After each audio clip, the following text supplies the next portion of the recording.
Welcome to the online real estate training video number 10. Today I'm going to be talking about your beginning steps. Even though you've already seen 9 videos, now it's time to figure out, okay, how do I go out and get started? Again, my name is Richard Old. Remember, your best teacher, well, besides me, is experience. After you watch my videos, start reviewing classified ads in print. That would be like newspapers. Check out the markets, find out what the prices are like. I'm looking for a market that might be more in the lower to mid income range on the properties, because those are properties in areas where you have maybe half properties bought and owned and half properties that are bought for rental units. And that's a good area to sell to people that are investors, because they probably do like to have investment properties that they could use for rentals or possibly flip them to sell them. It would be nice to be in an area where there are some buyers. When you're out driving around, look for real estate signs, take down the phone numbers, figure out who they are, keep notes, what type of properties they're using, and call them and see if they're willing to work with you on your type of properties.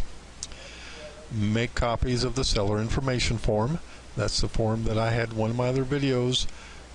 You put it next to your phone so that you could fill in the form while you're talking to people. It makes you sound very professional when you know what the next question is you're going to ask. Now, the telephone script would be the pre-seller information form information, and then you would also have a script for saying goodbye. Call and make an appointment to review a property with someone. Yes, we want to talk to a human being and go out and see a property. Now, sooner or later you will have to have a contract, and most of the contracts that you'll find in my information is going to be a generic contract, may or may not work in your field. But you can get with a realtor, or you could get with perhaps someone in the investment club, one of your investment clubs in your area, and they'll be glad to give you a contract that you could use. Then you need to get a notepad, a flashlight, a pen. Now, when I say a pen, I mean a pen or a pencil that is round, no flat sides on it, and that will easily roll. Now, sometimes I'll use a marble or a ball bearing, but I want to make it a point to show people that, oh, look, this countertop is not level. Now, I don't tell them that. I just show it and study it. Put that ball bearing on that surface and it's rolling. That means it's not level. They know that it's not level, and you don't need to tell them, oh, I'm going to have to cut the price down because this isn't level. No, it's said. You don't have to say it. It's said by having that ball bearing, and I use a ball bearing because it makes lots of noise. But you could use a round pencil or a round pen to do the same thing. Don't attempt to negotiate there. You're just filling in information about the property.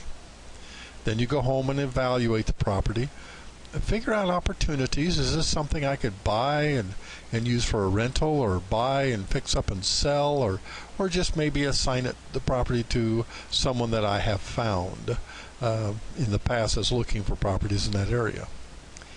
That's where that Google spreadsheet comes in handy, because I can go back there and check with people and see if they're interested in a property in that area. Then I need to structure a limited money down deal, and then go ahead and draft a contract or assignment, whatever I'm going to do with it. Double check the figures and your clauses. Make sure you have a couple of out clauses. Make sure that you have a couple of out clauses. Oh, wait a minute, I said that twice. I wonder why. I guess it's that important to have a couple of out clauses. So in case I get home and I go out and look at it again and think, oh my gosh, I never even checked the roof. It's going to need a new roof. All right, I need to get out of it.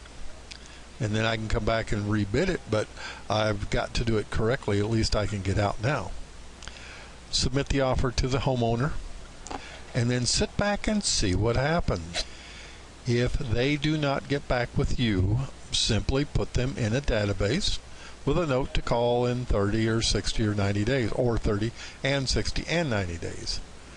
Things change over time. I guarantee you, if they haven't sold that house in 90 days, they're going to rethink their idea of trying to sell it. Things change over time. You need to examine your credit profile and increase your available credit. Call your credit card people. Tell them that you would like to lower your interest rate and raise your credit available. A lot of them will, some won't. But every time you do that and they do raise your credit rate and you don't add any more debt to it, that gives you a better credit rating because your debt to income ratio is better. You've got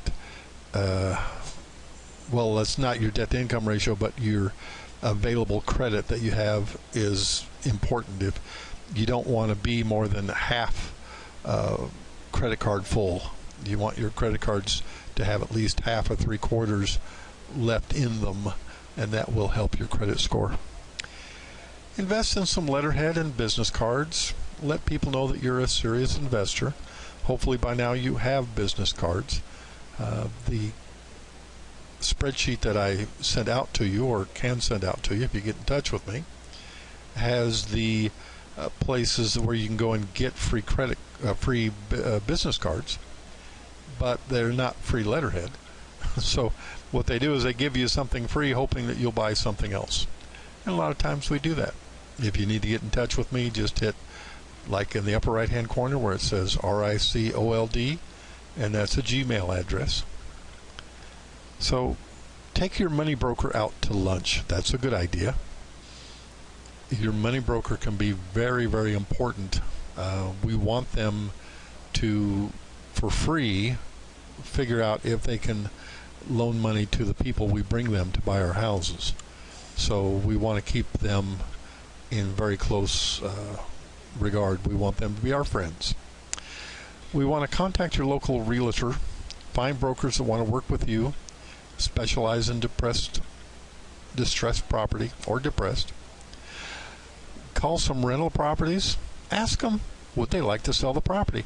Perhaps they wouldn't like to sell their property, but maybe they have another one they would like to sell.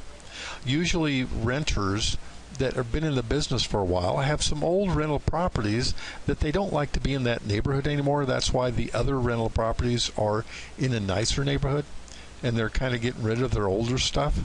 They just don't like that anymore.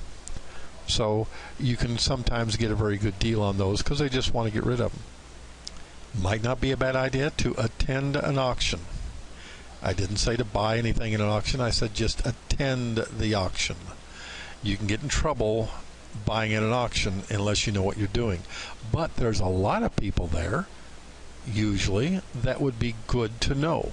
They might have properties that you might want. They might have properties that you could sell to your clients, and they might need properties. You don't want to bother with them when they are in the middle of the auction. It's before the auction and after, and some of them don't like to be bothered before the auction because they're checking out other people to see what they think of them. But generally speaking, before and after the auction, it's okay to talk to them. Give them your business card, and see if you can't work up a kind of a working relationship with some of them. And that's all we have for the basic real estate training videos. I hope you enjoyed them, and I hope you come to my intermediate real estate videos, online videos. My name is Richard Old. I'm glad I could be of service. I hope these did help you. And the new videos will be coming out to a computer near you soon. Thank you very much.